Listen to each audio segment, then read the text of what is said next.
Transfiguration movement, number 40. Wireless Fidelity Reception by Michael Korbanyahu. Moses received the Torah from Sinai and gave it over to Joshua. Joshua gave it to the elders to the prophets, and the prophets gave it over to the men of the Great Assembly. They, the men of the Great Assembly, would always say these three things: be cautious in judgment, establish many pupils, and make a safety fence around the Torah. Pirkei Avot 1:1. Revelation of Yahushua Messiah, which Elohim gave him to show his servants what has to take place with speed. And he signified it by sending his messenger to his servant Yohanan, who bore witness to the word of Elohim and the witness of Yahushua Messiah to all he saw. Revelation 1:1-2. So when this download first came through, I had to take my time with it and realize that I just couldn't rush it out. I had to let it breathe because it had to sit still until the timing matched the revelation. I was just finishing up Chronicle number 38 and was excited about this one here, but 39 had to come first.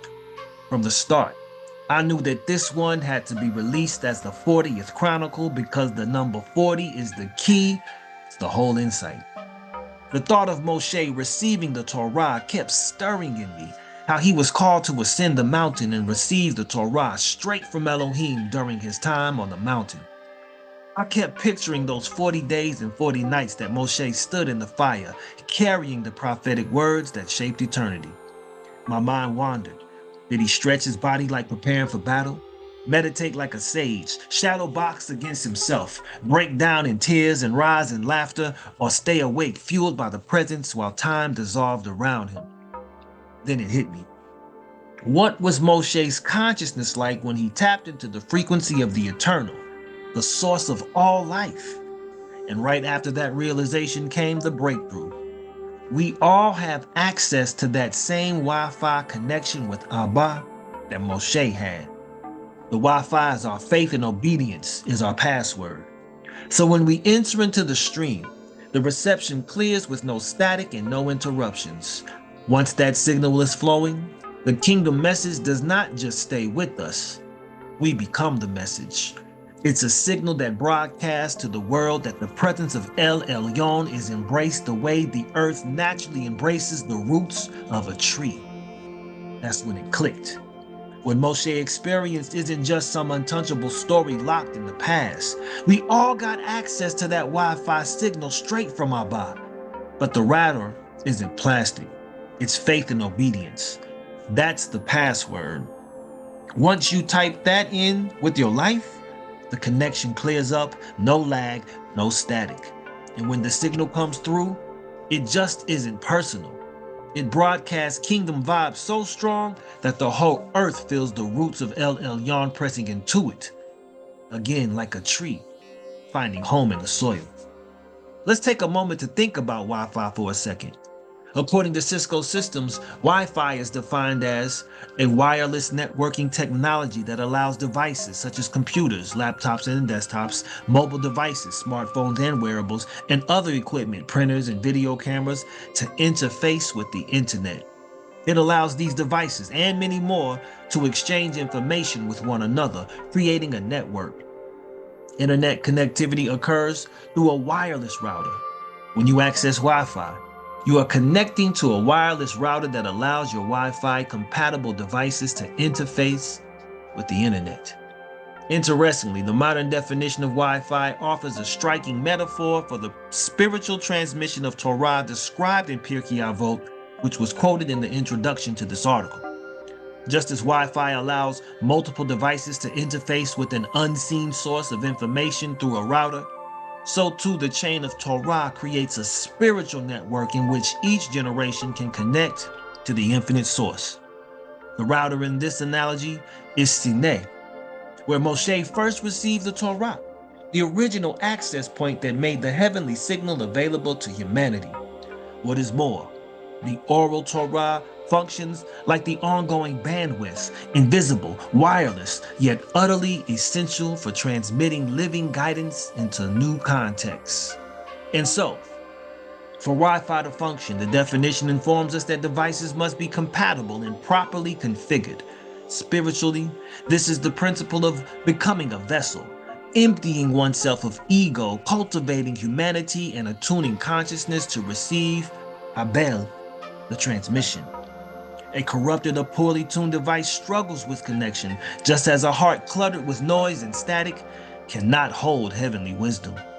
Wireless fidelity reception is, in essence, the spiritual Wi-Fi, the capacity to receive the full, clear frequency of revelation, to interface with it faithfully, and to exchange the light with others, creating a living network of Torah truth across time and community.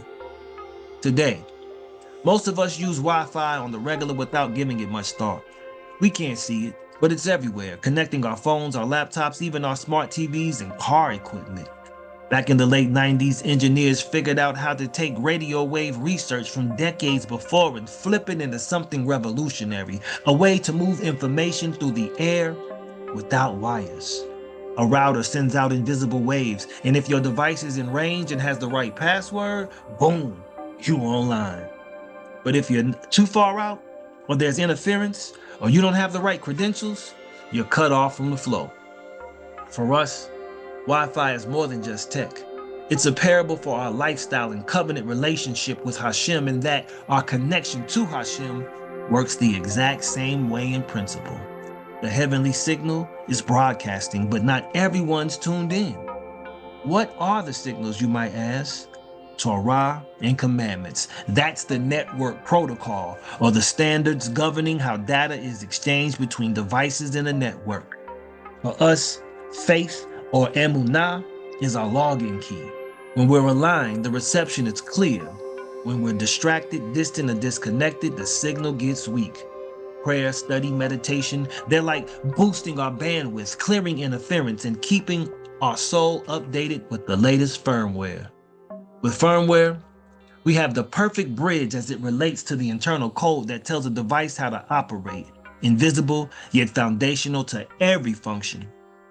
Spiritually, the Torah is our firmware, the heavenly instruction written into the soul at creation and renewed in code at Sinai. Just as devices need periodic firmware updates to stay secure, functional, and compatible with the network, so too we require constant renewal through the Shabbatot, observance of mitzvot, engagement of prayer and study to keep our inner code aligned with Hashem's will. Just as a device, even with the most advanced features, without firmware cannot connect, so too without Torah inscribed upon the heart, even the most brilliant mind cannot truly interface with the source. Simply stated, for tech purposes, it's because of firmware that makes sure that hardware and software speak the same language. So does the Torah ensure that body, mind, and spirit remain in harmony with Hashem, capable of receiving and transmitting the heavenly signal with fidelity. So as we can see, what we've just covered, walking with Torah is basically walking with the strongest Wi-Fi possible, providing us with direct access to the source. No lag, no drop calls, no weak connection. The reception is wireless, but you've got to stay logged in. When Moshe ben Avram ascended Har Sinai and entered into the cloud of glory for 40 days and 40 nights, he became the prototype of what it means to be tuned in to the Wi-Fi of heaven, a living transmission between man and El Elyon. This was not merely a download of commandments, nor a ritualized encounter. It was the establishment of an eternal, wireless fidelity reception, a signal of spirit that connects the heavenly mind to the human vessel. We live in an age that speaks about wireless connectivity, quantum entanglement, and unseen frequencies, yet Torah already gave us the blueprint. What Moshe experienced on the mountain is still accessible to us when we calibrate our hearts, minds, and souls to the frequency of the Most High. Quantum science teaches that particles once connected remain entangled, communicating beyond space and time. In like manner, the soul of Israel is eternally entangled with Elohim. Rambam said, the highest levels of man's perfection is attained through his intellect, by which he is able to connect with the active intellect, which is none other than the wisdom of Elohim's creation. Intelligence, intuition, and imagination are not secular faculties. They are antennas of prophetic consciousness. When we discipline our intelligence, refine our intuition, and sanctify our imagination, we are increasing the clarity of the signal. Prophets tuned their inner instruments until the static of ego and distraction was silenced, and the voice of the Eternal came through clear, like unbroken sound waves. According to the New Israeli Commentary on Pirkei Avot 1:1, which I quoted in the preface to this article, we are told the following. The first large unit that opens the tractate Avot, chapters 1 and 2, points to the transmission of the legacy of the Oral Torah from generation to generation, from Moses to Rabban Gamliel, the son of Rabbi Yehuda HaNasi, the editor of the Mishnah. In the transmission of an oral Torah, in parallel with the transmission of a written Torah, special care must be taken to maintain a continuous and reliable chain of delivery, and the Mishnah before us seeks to indicate the beginning of this chain. Moses received the Torah from Sinai, as told in the book of Exodus, chapter 19 onwards. This is a written Torah, but also the principles of its interpretation, ancient halakhic traditions whose roots have disappeared, and therefore they are called halakha to Moses of Sinai, and especially with the permission given to each and every generation to read the sacred biblical texts and discover new ideas and answers to questions that arise over time. This passage from Pirkei Avot highlights the heart of what I've been calling wireless fidelity reception. The Mishnah emphasizes that Moses was not only receiving the written Torah on Sinai, but also the oral Torah, the principles, interpretations, and hidden dimensions that allow each generation to discover fresh meaning. In other words, Sinai was not a one-time download, but the beginning of an ongoing transmission, a spiritual frequency that must be carefully preserved and faithfully carried forward. Wireless fidelity reception is precisely this ability to hold both the clarity of the signal, the unchanging Torah truth, and the adaptability of its reception, new insights relevant to every age. Just as the finely tuned receiver must capture the full spectrum without distortion, the sages of Israel have sought to maintain the chain of Torah with both precision and openness. The oral Torah, by its nature, demands receptivity, a vessel that can hold tradition intact while also receiving the fresh breath of revelation that speaks into the needs of the present moment. In this sense, Moshe's act of receiving on Sinai sets the paradigm, not only for the transmission of Torah across the generations, but also for how each of us must attune our own consciousness to receive with wireless fidelity, to be deeply grounded in what was given, yet open enough to allow the heavenly voice to be heard anew in every generation, including our own. According to the oral tradition, during his duration of time spent on Sinai, Moshe did not eat bread or drink water. He existed in the highest state of being, nourished directly by the Shekinah presence. He studied the Torah in its heavenly form, the black fire written upon white fire, with angels as his companions. He received instruction in the secrets of creation, the order of the heavens, the inner workings of the Mishkan, and the judgments of justice. Moshe engaged in prayer, meditation, and debate with the heavenly court. Every moment of those 40 days was an immersion into the infinite wisdom of El Elyon, preparing him to transmit it faithfully to Israel. Moshe's ascent was more than just a historical encounter. It was the archetype of what it means to receive, to kabel. His 40 days on the mountain embodied the pattern of Kabbalah itself, the emptying of the physical to become a vessel for the spiritual, the alignment of finite human capacity with the infinite light of the Creator. What Moshe experienced on Sinai was not merely revelation for one people at one time, but the very science of reception, the template by which every soul may open to the Torah's eternal wisdom. Kabbalah is not superstition or mysticism detached from reality. It is the discipline of receiving. Bel. To receive requires an emptying of self, a vessel prepared to hold light. In its essence, Kabbalah is the science of aligning human consciousness with messianic consciousness. It is about the circuitry of the soul, the Sephirotic channels through which the infinite light flows into the finite world. When approached with humility and holiness, Kabbalah clarifies our reception so that the Torah is not just read, but revealed anew in every generation. In this way, Kabbalah embodies the principle of wireless fidelity reception, a consciousness capable of receiving the full spectrum of heaven's frequency without distortion.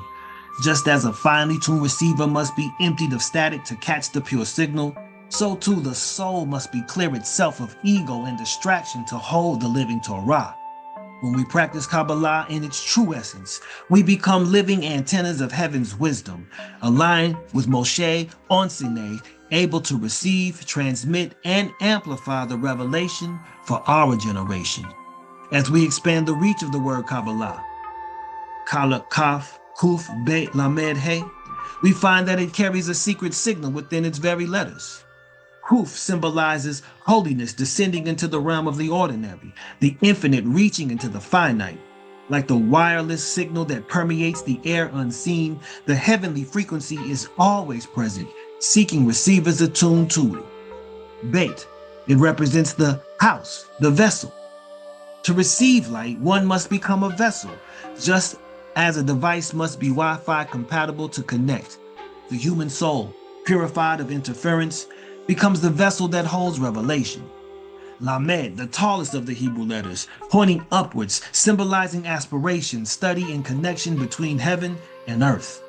It is the antenna of the soul, tuned upward like a device's receiver, reaching for a higher signal. Hey, the letter of breath and revelation, symbolizing openness, expansion, and the spirit's ability to express what has been received. Just as Wi-Fi enables devices to share data across the network, Hey embodies the outward flow of the Torah, received inwardly. Taken together, Kabbalah means more than to receive. It is the entire circuitry of reception, the signal descending, called Kuf, the vessel prepared, Bayit, the antenna reaching upward, Lamed, and the breath of revelation expanding outward.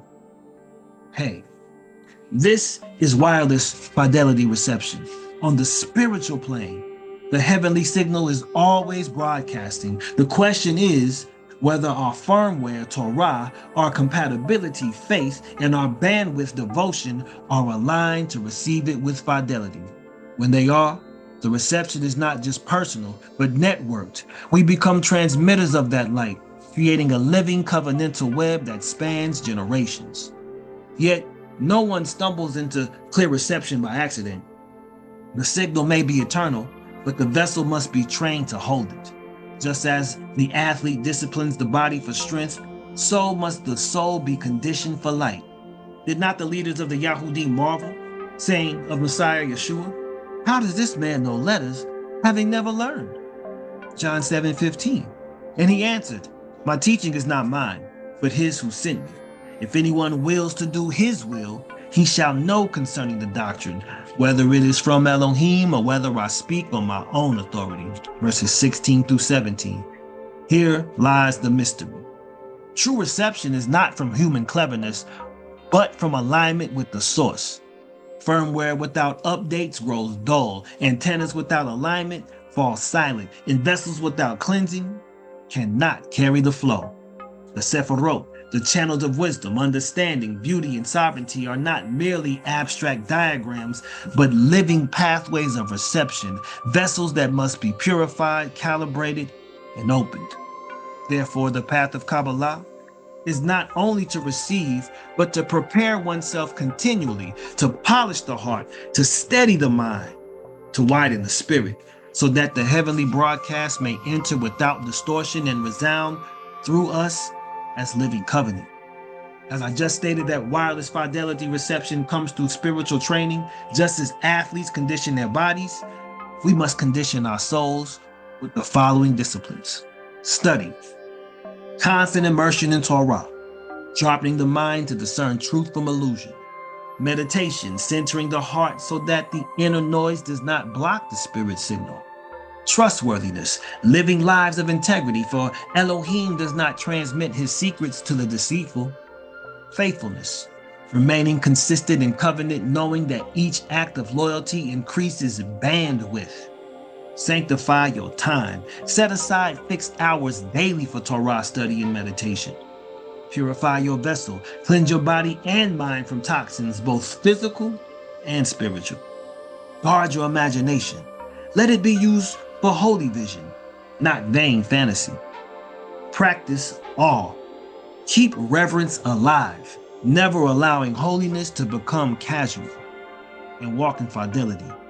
Prove trustworthy with little, so Elohim trusts you with much. We are the generation called to move beyond information into transformation. Moshe's 40 days were not about law alone, but about transfiguration, his very face shining with the light of reception. The same light is available to us if we deepen our fidelity. So I declare, strengthen your connection, remove the static, expand your bandwidth. Let us continue the transfiguration movement until the signal of Elohim is streaming through us without interruption.